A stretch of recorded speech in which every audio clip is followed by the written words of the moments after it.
হরে কৃষ্ণ, নমস্কার। আজকে আমি শ্রীমদ্ ভগবদ্ গীতা থেকে পাঠ করব পঞ্চদশ অধ্যায় পুরুষোত্তম যোগ। শ্রী ভগবান বলিলেন, পণ্ডিতেরা বলেন, সংসাররূপ অশ্বত্থ বৃক্ষের মূল ঊর্ধ্বে শাখা অধোদেশে বেদসমূহ ওই বৃক্ষের সজীব পত্র, ইহার জ্ঞান যাহার হইয়াছে তিনি প্রকৃত বেদবিজ্ঞ বলিয়া কথিত আছে। এই সংসার বৃক্ষের শাখা সকল নিম্নে ও ঊর্ধ্বে বিস্তৃত রহিয়াছে, ইহার মূল সকল নিম্নে মানবলোকে গিয়াছে। এই সংসারের প্রকৃত রূপ বোঝা যায় না, ইহার আদি মধ্য স্থিতি কিছুই বোঝা যায় না। যেসব জ্ঞানীজন অনাসক্তি রূপ দৃঢ় শস্ত্রাঘাতে এই অশ্বত্থ বৃক্ষের মূল ছেদন করিয়া ব্রহ্মকে জানিতে পারেন, তাহাদের আর ফিরিয়া আসিতে হয় না। যিনি সকল প্রবৃত্তির উৎস, সেই পরম পদে মন সমর্পণ করেন।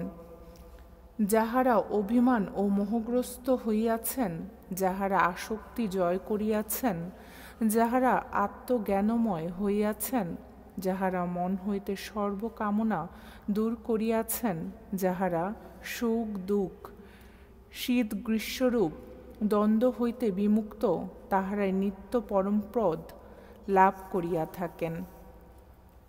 সূর্য চন্দ্র অগ্নি যাহা প্রকাশে অসমর্থ, যেই স্থানে আশ্রয় লইলে জীব আর ফিরিয়া আসে না, সেই স্থানই হইল আমার পরম ধাম।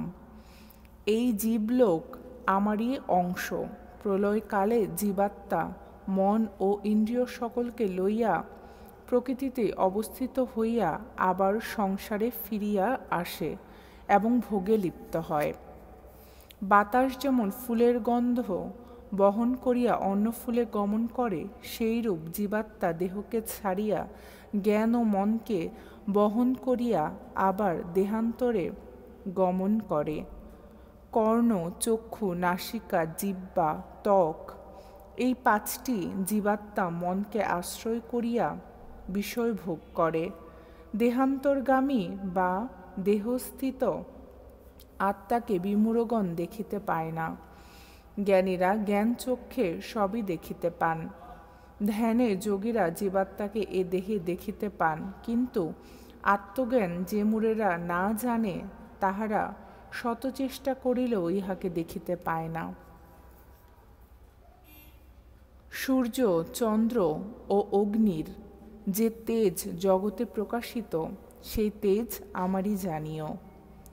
আমার আপন শক্তিকে পৃথিবীতে প্রবেশ করাইয়া সর্বভূতকে ধারণ করিয়া থাকি এবং রসময় চন্দ্ররূপে সকল ঔষধি পুষ্ট করিয়া থাকি। আমি বিশ্বমানবরূপে প্রাণীদের দেহমধ্যে থাকিয়া এবং প্রাণ ও আপান বায়ুতে যুক্ত হইয়া চর্বচোষ্য লেহপেয় এই চারি প্রকার ভোক্তদ্রব্য পরিপাক করিয়া থাকি। আমি সকল জীবের হৃদয় মধ্যে অবস্থিত। আমা হইতে স্মৃতি, জ্ঞান, বিবেচনা শক্তি জীব সকল পাইয়া থাকে।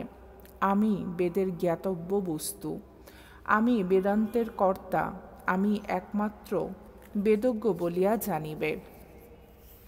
ত্রিলোকে ক্ষর ও অক্ষর নামে দুই পুরুষ আছেন।